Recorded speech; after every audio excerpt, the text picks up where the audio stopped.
Hi everyone, it's Janet and Angie with our Tuesday informational session. We are the co-founders of Centered CEOs, and we are here today to talk to you guys about the difference between delegating responsibilities in your business and outsourcing responsibilities in your business.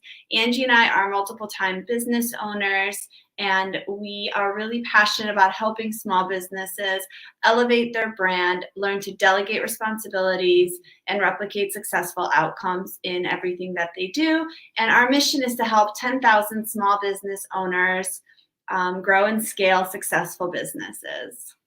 Today's topic is going to be delegation and outsourcing, and both are so important to the long-term sustainability of your business. And really to understand the differences between outsourcing and delegating, oftentimes you have to ask yourself quite a few questions. And some of those questions are really understanding what's best to be done internally with your business versus something that is really not part of your wheelhouse, and to know, well, if that's not a skill we need to really service our clients from the standpoint of our products and services, it might be something that is better to be outsourced than brought in internally. Another real important variable is whether or not you need that skill set or those tasks to be performed on a full-time basis versus a part-time basis. So we're going to really talk about all the different factors and the reasons why it's important to know when to outsource and when to delegate, and really what are the differences between the two.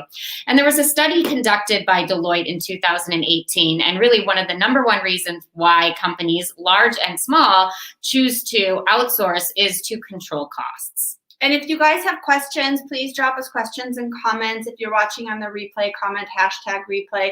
It's really such an important topic. And I think one of the issues that small have is they really struggle to scale and grow because they get bottlenecked. And we talk a lot about the need to get things off your plate and delegate those things to other people on your team. But what happens when your team is either just you, you're a solopreneur, you and your partner, you and just a couple of other people, and you're starting to see pretty rapid growth, and you're starting to notice that you're quickly running out of time. So the first thing that you have to have in place before you can outsource or delegate anything is really, really good, concise, clear processes and procedures. And so when you're starting your business from day one, and if you've been in business for several years, you can go back and kind of think about how you've done things up to now and then how you want to do things going forward.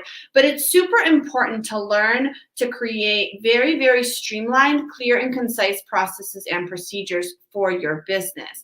And Angie and I have really diverse backgrounds. I worked in healthcare for about 15 years. Angie worked in consulting and in corporate America. And when you work with large corporations or hospital settings, of course, you need to have very, very clear processes and procedures. That's, imperative.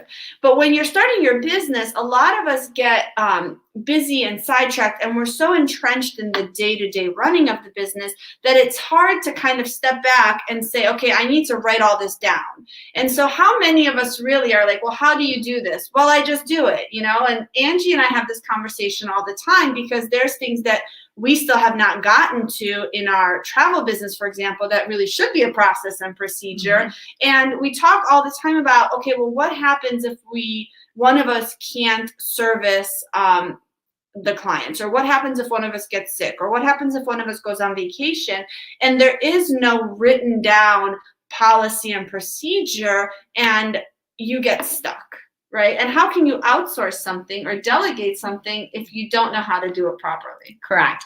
And as you can see on the screen, we're representing ourselves as boutique travel advisors today. And the reason why we chose to do that was because we really wanted to use boutique travel advisors as the company today, because we really have created the opportunity within boutique travel advisors to create the ability to take our business and to grow it rapidly, as well as to deal with seasonality. There's a lot of seasonality in travel where you are getting a lot of work between January and April or even into May to plan for summer and year-end travel. So you have to be able to know to quickly ramp up your business. And to do that and to be able to service your clients, you have to be able to create processes, procedures, and a sense of culture and familiarity, so that when a client is booking a trip to Australia and they're working with our specialist who books trips to Australia, and then they turn around the next year and take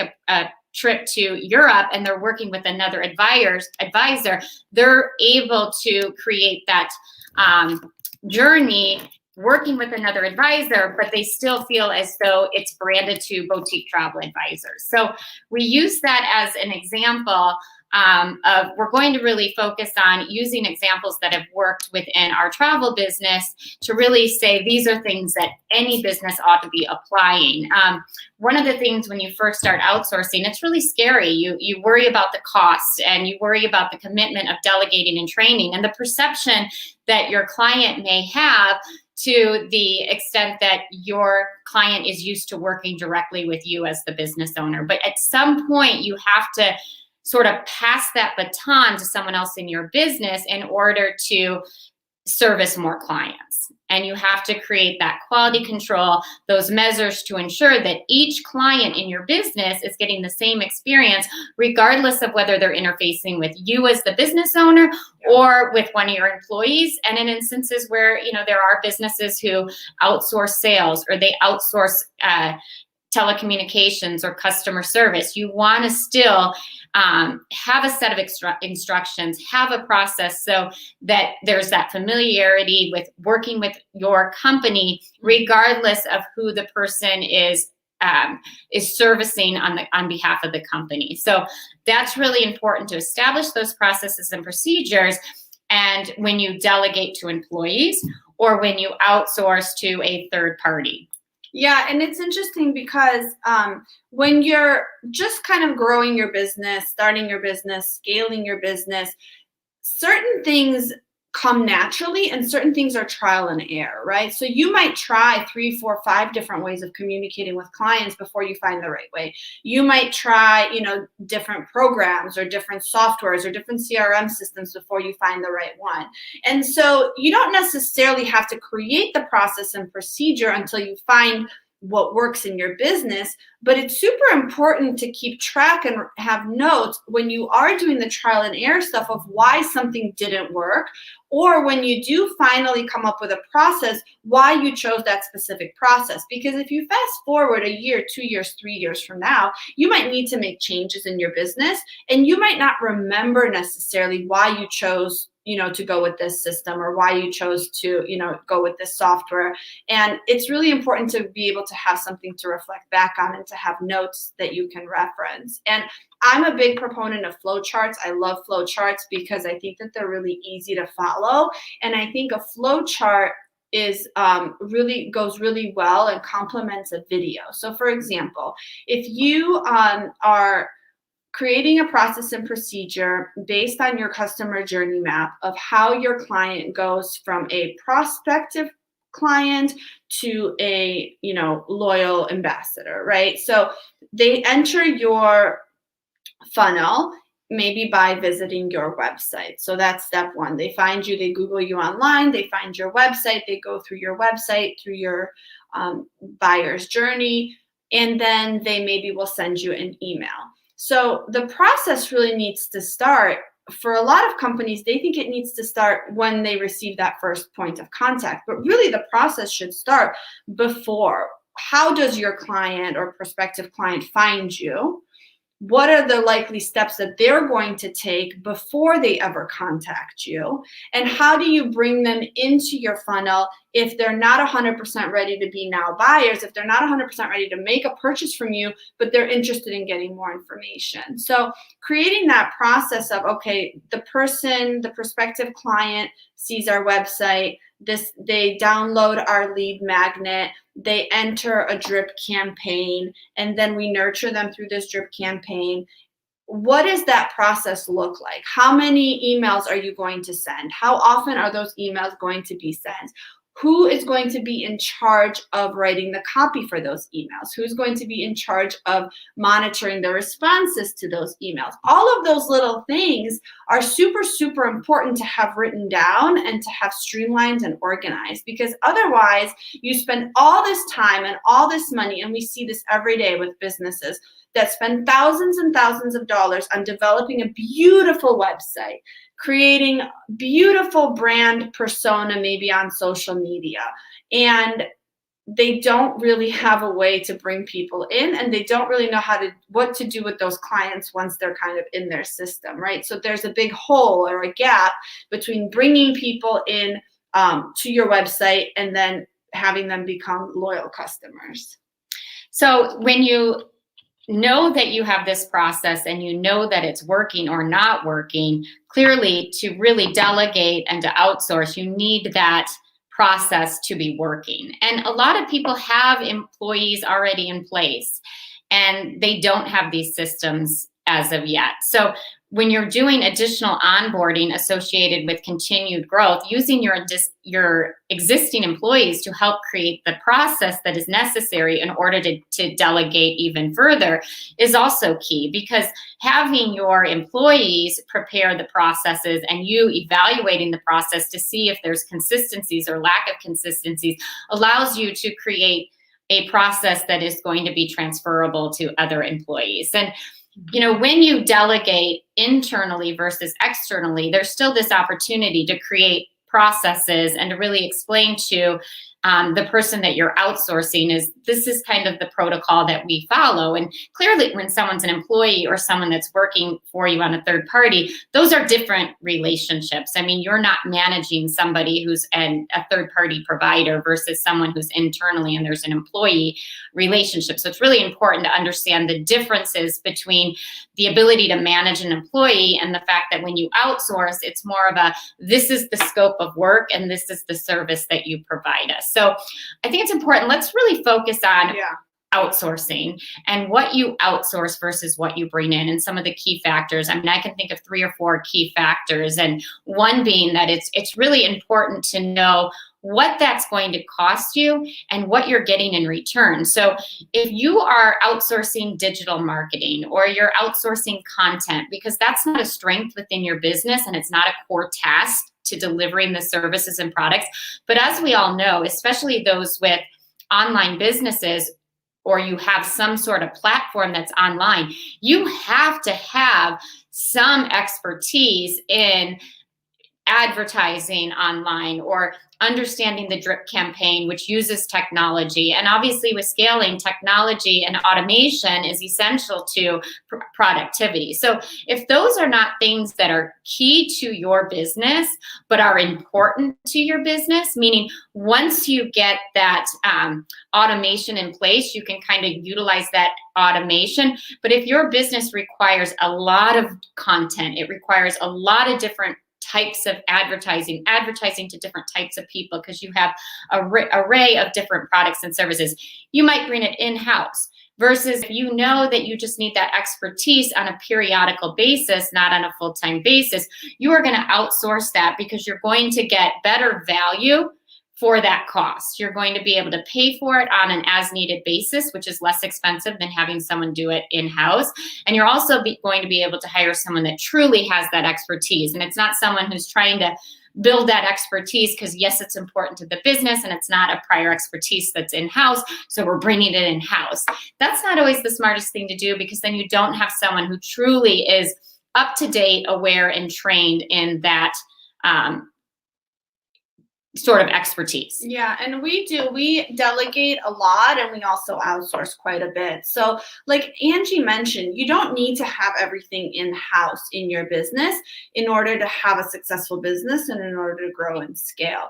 And outsourcing there's a lot of misconceptions about outsourcing. Outsourcing does not necessarily mean that you outsource something internationally, although that can be a really great option for a lot of small businesses.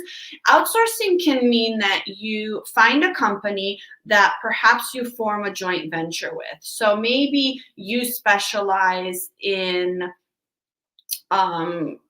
digital marketing, and you find a company to partner with that specializes in print marketing, for example, right?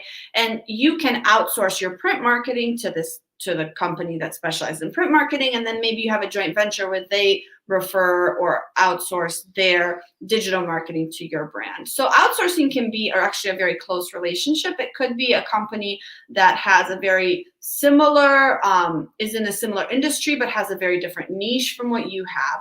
Or outsourcing can be that you have virtual assistants that are located maybe in another country like the Philippines, which is a really popular place right now for virtual assistants. And a lot of really high quality virtual assistants are coming from the Philippines, where you're outsourcing maybe all of your administrative work. And I think that, we should talk just for a minute about the connotation of outsourcing and the pluses and minuses of outsourcing internationally. Right. And I think, having come from the accounting world, I was well aware early in my accounting degrees. I was noticing that there was a lot of relationships that were being formed with international companies, where more audit work, as a perfect example, was being outsourced to places like India. And you can, look at that as, okay, is that creating more jobs globally?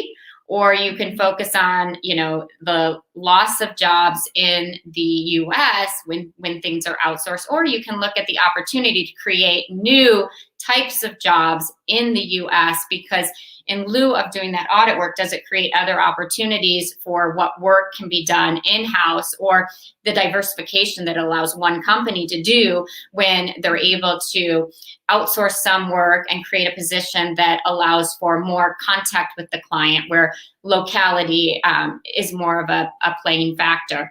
And I think it's also important to look at salaries, and you can look at it in a multitude of ways. I think one thing, when you think about outsourcing, it's always important to recognize when you're early on, and if you're a smaller business, like if you're doing work that's below your pay grade, and that's something we'll emphasize over and over again, it's bottlenecking your business, because you should be doing the work that is of high value. So if you're a physician and you are doing virtual assistant level work, it's precluding your business from generating the revenue, in the sense that you, instead of seeing more patients, you're spending more time in your back office doing admin work that can be outsourced.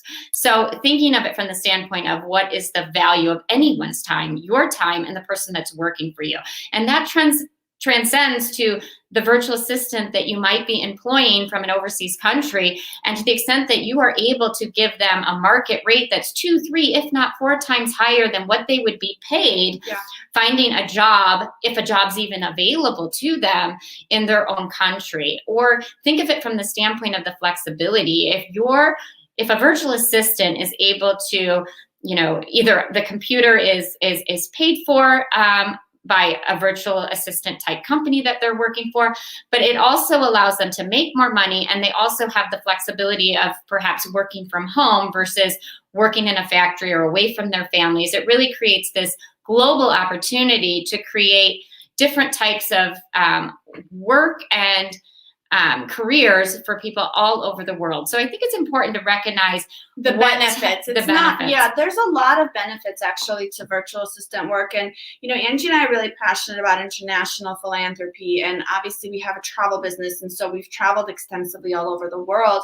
And I love the opportunity to we support local businesses where we live, always. But we also love supporting local businesses where we travel. And when we have traveled, we have seen that there are a lot of discrepancies, around the world with opportunities. And we love the ability, we're a women-owned business, to support other women-owned businesses, whether that's here in the US, in Arizona, or, in the Philippines. And we love the opportunity to help elevate other people who have these amazing talents and skill sets. And so when you are looking to hire a virtual assistant, keep in mind that a lot of the things that you're outsourcing could be anything that can be done virtually or via computer. you can also outsource things based on specific needs and requirements. So you might have a virtual assistant that specializes in content writing. You might have a virtual assistant that specializes in marketing. You might have a virtual assistant that specializes in more general administrative type work. When you outsource things at a lower cost and you bring in more revenue to your business and you have a higher profit margin, you're able to then reinvest that money and also provide job opportunities for people in your local community that maybe you would not have been able to afford to do if you hadn't outsourced or shipped some of your work overseas. Because the more money you bring into your business, the faster your business is able to scale and grow, the more clients you're able to service, the more impact you're able to make in the world, and the more jobs then you can bring in. And that's the other component that we wanted to talk about. There's certain things that you don't want to outsource. There's certain things that you want to delegate to trusted team members who are maybe in your office space or who cannot be working remotely, because these are things that are maybe client interfacing or things that you really want to have somebody who's boots on the ground type work. And so the types of things that you can outsource versus the types of things that you should be delegating that's kind of the next point of this conversation. Right. And I think, to elaborate on that, it's also really important. Like one of the things that we're very sensitive of is client data. The confidentiality of client data, that's something we protect and keep in-house. And I really advise you, if you're looking at outsourcing, that you really recognize the importance of security and maintaining data and making sure that you do your due diligence when you hire and outsource, and you protect your data as it relates to passwords and things like that, and really safeguard and, I would probably advise in most cases against sharing your client data and focus more on, okay, if we have someone that's doing content for us, they have an interfacing platform that allows you to enter passwords so they don't have your underlying passwords. There's different systems for that. And then that gives the ability for you to control the distribution of that content. And data. And the data. And I think it's also important that what we've really realized and discovered in our relationships with local tour operators across the globe, including, restaurant owners, hoteliers, those that, charter boats and create these experiences. When we work directly with those suppliers versus those suppliers dealing with, in our travel business, trip advisors and online platforms, they get a much greater percentage of your dollars when you go to book a tour goes in country and to that tour operator. They're more profitable when we work as closely to the local companies as possible. So I think that applies to a lot of different industries, is that as small business owners, when we can do our due diligence to find these local companies and to create the relationship directly and the synergies, it really allows for longevity and value creation and really creating these opportunities for people to have jobs that wouldn't be available to them if not for the ability for us to work virtually across the globe. Yeah, and a lot of, again, you have to think about what are the needs of your company. Are you growing? Are you scaling rapidly? Are you kind of in a period where you're happy where you're at and you just want to get some things off your plate? Are you looking to create more free time, or are you looking to create more sources of revenue? Those are all things that you have to consider. And again, having those really well-defined processes and procedures is going to allow you to look kind of at your books, look at your overall business and say, okay, these are the 5 to 10 things that I really love doing that bring me joy, that really utilize my skill set, my zone of genius, my talents, my passion.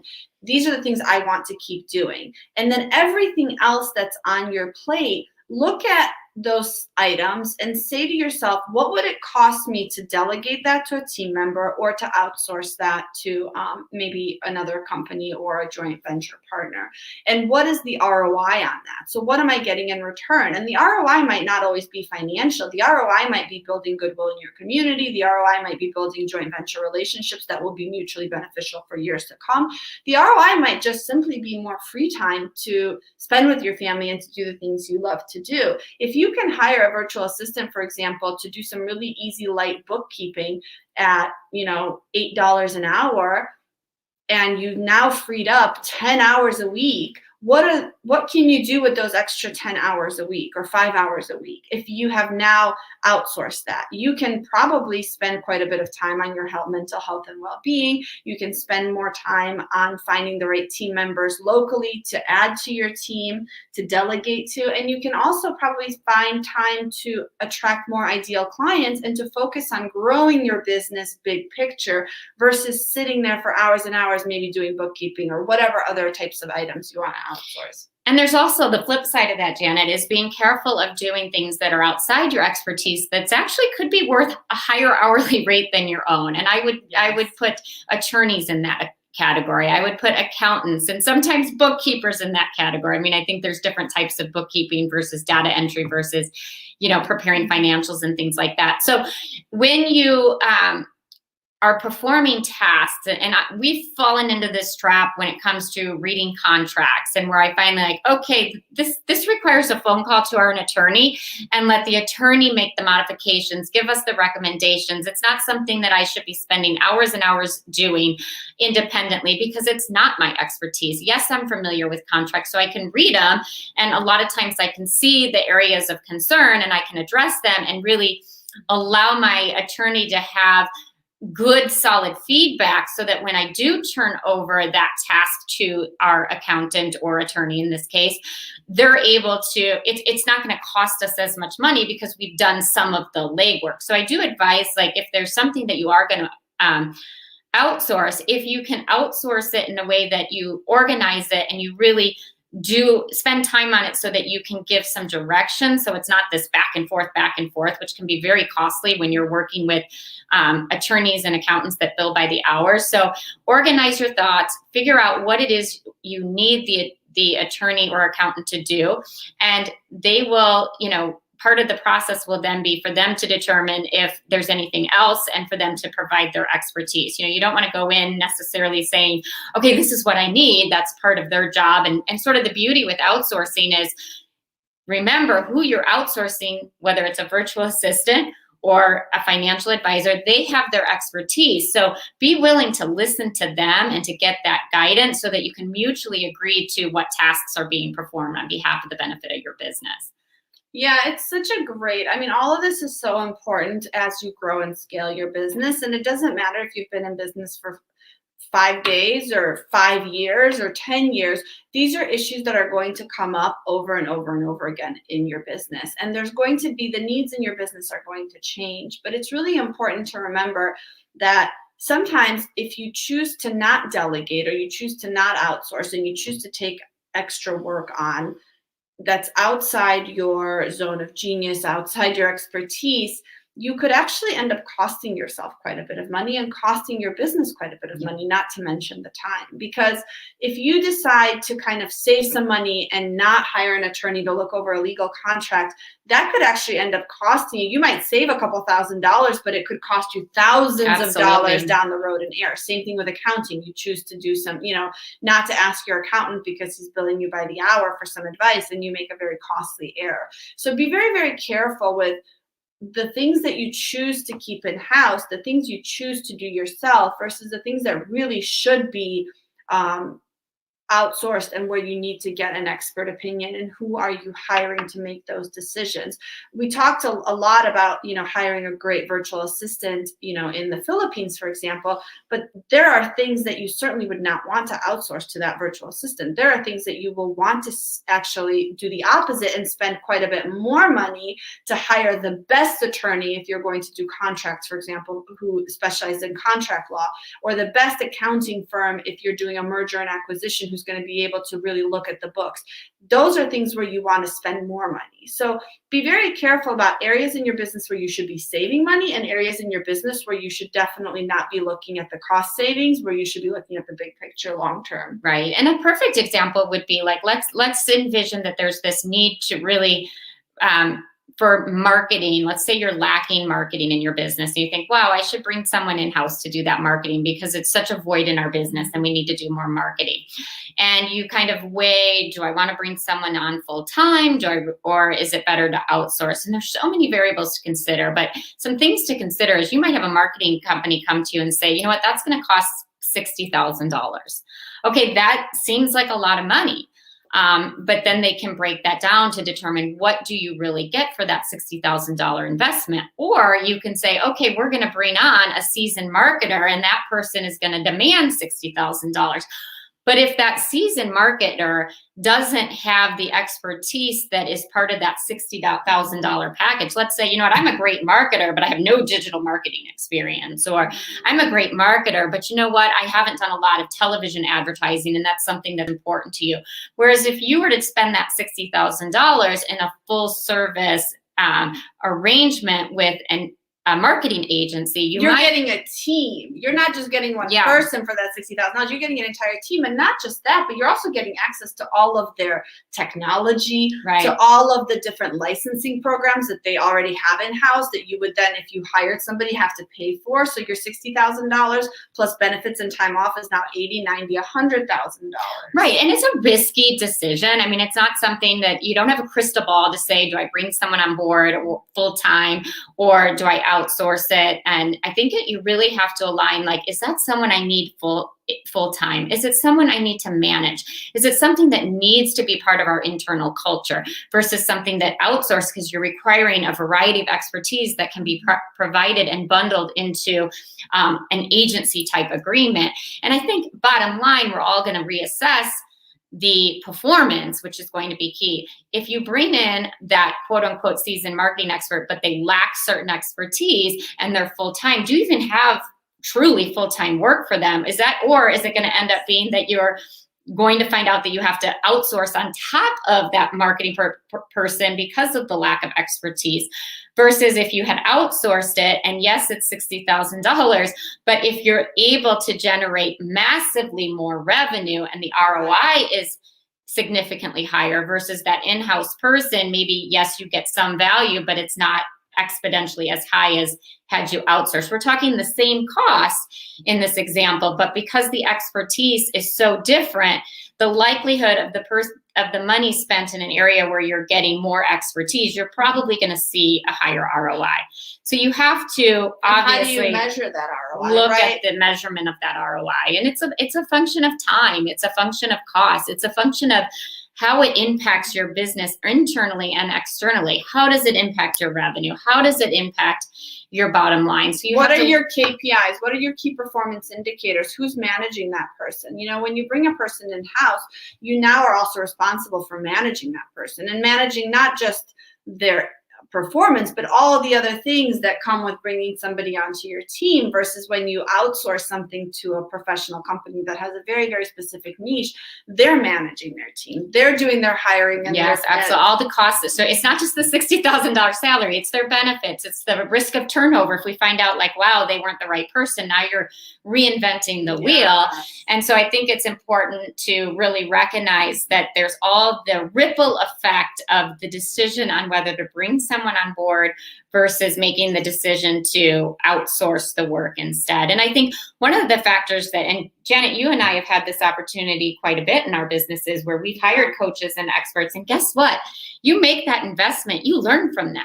So maybe you have a year or a 2-year agreement contract, but then you get to bring some of that experiences into your business because you benefit from that relationship. You don't lose it. You become, when the contract goes away, you actually become educated from that experience working with the company that you outsource to. And so it's not just the value of outsourcing, it's the that you receive. It's also the education and the value you receive by bringing that expertise into your business on a contract type basis. And of course, and that way, if you are outsourcing certain things, then you can focus more of your energy on what are your core values, what is the mission for your business, and who are the people that you really should bring onto your team that will help you elevate your business, your brand, elevate your core values, help you achieve your mission quicker, and help you reach more clients and make more of an impact in your business. Because there's certain people that you should bring in-house that will help you do that will really bring your company up, and certain things that are much more outside of maybe your niche and your industry, that are great to outsource to a professional. So those are the types of things you need to look at.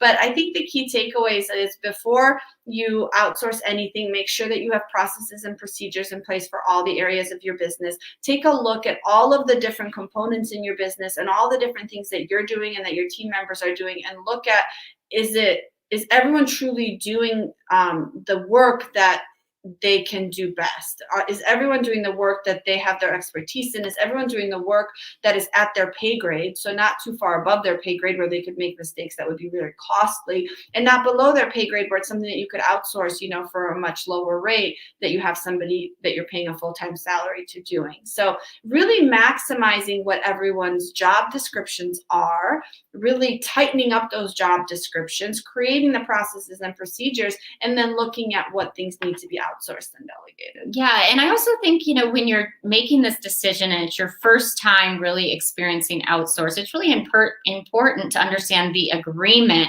that you're making with that third party. So you want to look at, we've talked about joint ventures before and partnerships where, if you don't want to invest cost up front, maybe it's a revenue split, maybe it's an arrangement where you, if you have someone that's helping you generate leads, you pay them X dollars per lead, or it's a situation where they're paid a commission. So I think it's really important to structure the relationship in a way that your company is able to sustain the front end of the relationship, because typically with anything, it takes a while to nurture and to get the revenue results of a new process or a new implementation into your business. So if you can't invest that cost right away, be open-minded and explore opportunities to work with companies that are willing to partner with you on a concept. And then, when it comes time to also look at, okay, is this a task now that we have, our business is growing and we need someone in-house to take on a certain function or to manage a certain function? I mean, bringing on an employee is also very exciting. And that's something that in starting Centered CEOs, one of the really part of our mission and part of our business plan as we collaborate owning two businesses is that we really wanted to use our travel business as a way to substantiate to other small business owners that you can delegate and that you can outsource. And we will be doing less work in our travel business on a day-to-day basis and more so on a management level. And, we actually see a lot of growth and promising, we foresee a promising future in having done that. And I'd like to share, just as, something to share today, is the fact that we are bringing on another employee, which is very exciting. And I think for you, when you're in your business and you're recognizing growth opportunities, but your first question to yourself is, where am I going to find the time? That is a good indicator that you're overworked or you soon will be overworked. So don't wait until you're fully maxed out, because then you're going to really struggle, and then your quality is going to suffer, or your mental health and well-being are going to suffer. So when you're about 75%, that's really time of your max capacity in your business. That's the time to really start looking at hiring and onboarding and bringing people into your business or delegating. Especially when you're projecting a lot of growth. We experienced the pandemic, and for a lot of industries, that has created some level of pause. But in order to be prepared for when we are on the other side of this pandemic, now is the time to really be talking about onboarding or training, or if your employee level has been reduced due to the fact that you have seen somewhat of a pause in some areas of your business, you need to be able to time the recovery just as much as it is important to, cost control. And the big corporations are going through this right now too. If you have to buy an airline ticket, for example, right now, and you call American Airlines or United or any of our airline partners, the hold times are astronomical because they've had a big pause. So they've, furloughed a lot of their staff, and now they're running kind of the skeleton crew. And all of a sudden there's all this increased demand and they can't keep up, and now they're scrambling. So if the big corporations are struggling, it's okay if you're struggling, but just take a look at the mistakes that they're making and what they're doing to mitigate them. And don't get yourself in a situation where you're going to be so maxed out that you cannot service the clients that you need to service, or you cannot keep up with the demand because suddenly the demand is so high. So really it's that fine balance. And you can start slow. I think I love the idea of having a virtual assistant because you can always increase their hours. So maybe you don't need someone full time right now. You bring someone on board for maybe 20 hours a week. And then as your business gets busier, that person has gotten to know you. They've gotten to know your business. They've gotten to know how you like to do things. You can increase their hours, bring another person on relatively quickly because you now have a process to do so. But, don't wait until it's too late. Yeah, so definitely a good time to be working on your processes and procedures. And if you're not currently looking to outsource, or you're not currently looking to bring employees on board, it doesn't mean that you're off the hook, because Right. those processes are important for you, and they're important for the longevity of your company. And you will just be one step ahead of a lot of companies who fail to have those processes and procedures when they onboard. And what happens is, when you're experiencing that growth, if you aren't able to continue to service the clients as if like they're used to being serviced prior to that growth mode, it could end up having a huge negative impact on your business, where you could end up being having lower revenues than what you had before you experienced that increase in growth. So preparation for growth is so important.